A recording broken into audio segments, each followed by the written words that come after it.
बोला. नमस्कार. तर मी नवीन प्रॅक्टिस चालू केली मुंबईला. तिथं मी नाशिकहून आहे प्रॉपर. अच्छा, तुम्ही ऍडव्होकेट आहात का? हां, एलएलबी कंप्लीट झालं माझं 2023ला. नाशिकचा आहे तिथं प्रॉपर. मी आता मुंबईला आलोय. अच्छा. तुमचे चॅनल फॉलो करत असतो त्यामुळे बऱ्याच गोष्टी शिकायला येतात. तर मला त्या लँग्वेजचा खूप प्रॉब्लेम येतोय.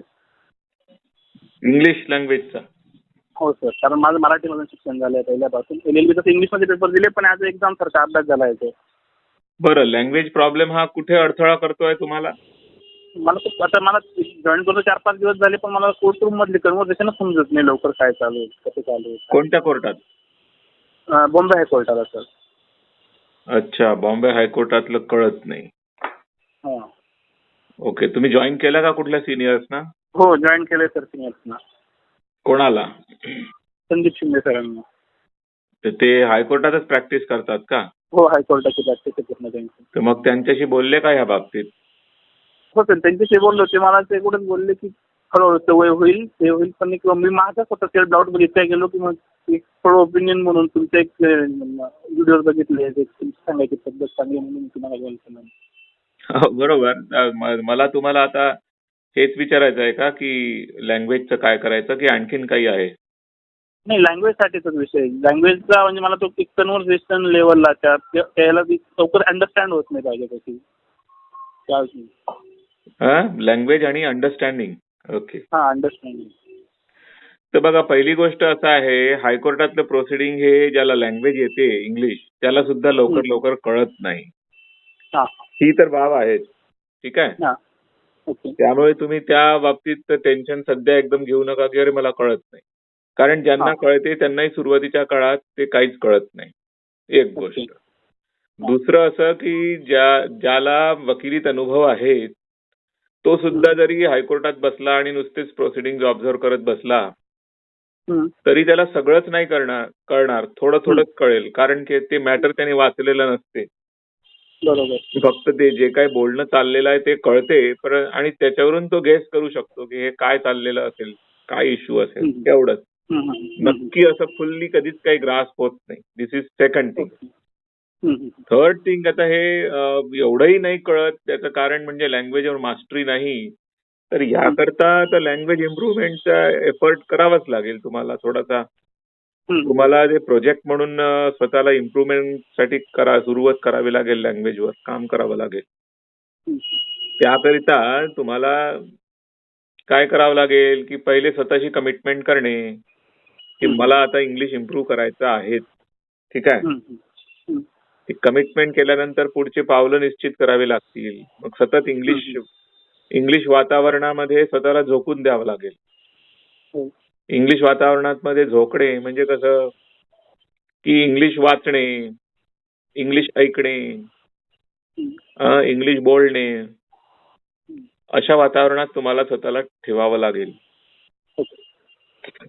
आणि त्याच्यात डेलिबरेट इंटरेस्ट घेऊन हे सगळं 3 करावं लागेल. इनपुट आणि आउटपुट. सतत इनपुट पाहिजे इंग्लिशचं. इंग्लिश इंग्लिश इंग्लिश इंग्लिश आणि आउटपुटही पाहिजे. आता याच्यासोबत थोडंसं बेसिक काही गोष्टी पण शिकाव्या लागतील की करेक्ट इंग्लिश काय असते. तर तुमचं जर शालेय शिक्षणामध्ये हे सगळं क्लिअर झालं असेल कन्सेप्ट, तर ठीक. नाहीतर कुठेतरी क्लास लावा किंवा ऑनलाईन क्लासेस घ्या इंग्लिशचे. मग ते बेसिक ग्रॅमॅटिकल कन्स्ट्रक्शन कसं असतं, ते प्रॉपर व्होकॅब्युलरी कशी बिल्ड करायची, ते सगळं असं ट्रेनिंग तुम्हाला थोडंसं घ्यावं लागेल. आणि सोबत हे 3 गोष्टी मी सांगितल्या, इनपुट आणि आउटपुट सतत. याच्याशिवाय शॉर्टकटच नाहीये इंग्लिश इम्प्रूव्ह करायला. माझं सुद्धा इंग्लिश मीडियम नव्हतं. मी मराठी मीडियम मधूनच आलेलो आहे. अरे बापरे, खूप चांगलं बोलतायत प्रत्येक व्हिडिओ. हा, तेच सांगतो. माझं स्वतःचं उदाहरण मी देऊ शकतो की मी खूप मेहनत केली आणि इंग्लिश आपलं इम्प्रूव्ह केलेलं. आणि त्यावरून मी हे सांगू शकतो की माझं जर होऊ शकते तर कोणाचंही होऊ शकतं. बरोबर. माझं तर पूर्ण 10वी पर्यंत मराठीच होतं. फक्त 1-2 सब्जेक्ट इंग्लिशमध्ये होते. ते काय मॅथमॅटिक्स आणि सायन्स. तर ते काही इंग्लिश त्याच्याने इम्प्रूव्ह होत नाही.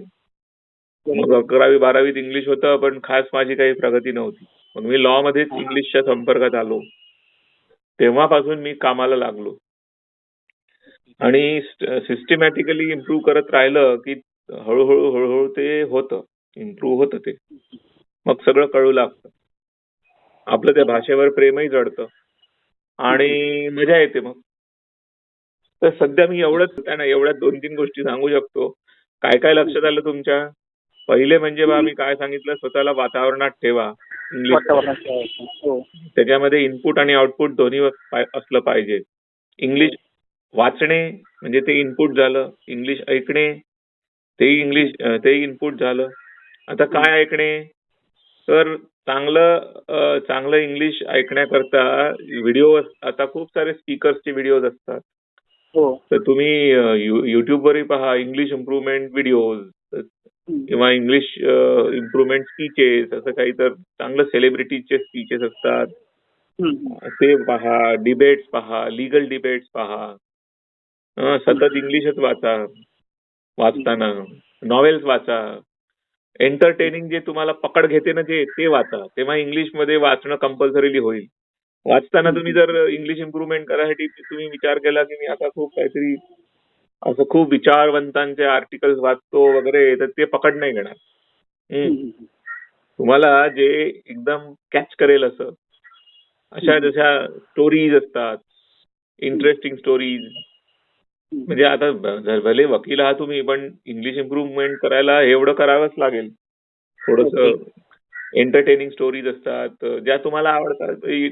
They can be anything, social stories, romantic stories और क्राईम स्टोरीज, कोणत्याही स्टोरीज वाचा, मॅगझिन्स वाचा, रीडर्स डायजेस्ट वाचा. जे पकड घेईल, जे माहितीपूर्ण असेल, असं करून तुम्ही कंपेल व्हाल इंग्लिशच वाचायला आणि ते मजाही येत राहील. असं करत करत त्या लेवलची इंग्लिश इम्प्रूव्ह होईल. आणि सोबत तुम्ही लीगल फील्डमध्ये आहात, त्याच्यामुळे लीगल लँग्वेजवरही मास्टरी सोबत करत राहा. आणि आउटपुट म्हणजे मग इंग्लिश बोलायचं आपल्या कलिग सोबत किंवा आणखीन सिनियर्स सोबत. एखादा इंग्लिश स्पीकिंग ग्रुप जॉईन करा. तिथे सतत इंग्लिशच बोलेन हे पाळा. सुरुवातीला चुका होतील, तर थोडीशी लाज वाटते, पण ठीक आहे, त्याच्यावर मात करावी लागेल. ती लाज वाटेल किंवा अंडर कॉन्फिडंट वाटेल, पण मात करून पुढे जावंच लागेल. सुरुवातीला त्याची पर्वा नाही करायची. जमेल तर कोणी फॉरेन फ्रेंड्स पहा, इंटरनेटवर मिळतात का, just for improvement of English. असे सारखे काय काय फंडे आहेत ते करून बघा. कुठे काय क्लिक होईल, वन डझन नो, आहे की नाही. तर हे झालं इनपुट आणि आउटपुट. मी हे रिपीट करतो बरं. आणि दुसरं म्हणजे बेसिक इंग्लिश आपलं इम्प्रूव्ह करून टाका. ग्रामर वगैरे काही क्लासेस वगैरे लावा. तिकडे तुमच्या आसपास मुंबईत असतील, प्रत्यक्षात तिथे जा, लावा, घ्या क्लासेस ते. That will slowly remove your fear of English.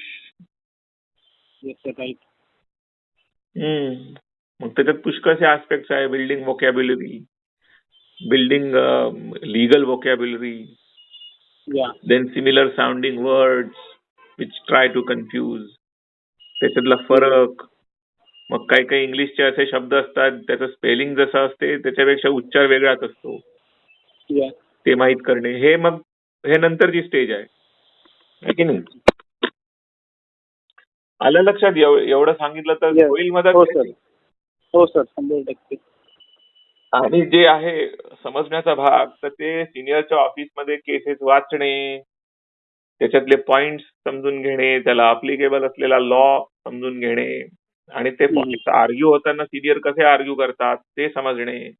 हे सगळं तुम्ही ऑब्झर्व केलं तर केसेस पण समजू लागतील. ओके. असं सगळं तो भाग असतो. मिळाली क्लॅरिटी? Yes sir, yes. हा, लागा मग कामाला. Yes sir, thank you sir. काहीच कठीण नाही आहे. फक्त वेळ लागेल थोडा. 1 वर्ष 1.5 वर्ष लागेल, 2 वर्ष लागतील, खूप झाले. आपलं एम समोर ठेवलं, फायनल एम, तर ह्या सगळ्या गोष्टी होतील. लोक तर काय नाही करत हार्डवर्क. आपण काहीच नाही करत. हे तर काहीच नाही मी सांगितलंय. तुम्ही तो आता 12th फेल पिक्चर पाहिला का? हो. पाहिला? हो हो मग किती इन्स्पायरिंग आहे तो. हो त्या पोरांनी काय काय नाही केलं त्याच्या एम साठी. आपण तर त्याच्यापेक्षा बेटर परिस्थितीत आहोत. येस आहे की नाही? तुम्ही नक्कीच त्याच्यापेक्षा मच बेटर परिस्थितीत हो असणार. मच बेटर आहे. मग आपण खूप एवढं better. तर आरामात मास्टर करू शकतो. आहे की नाही? येस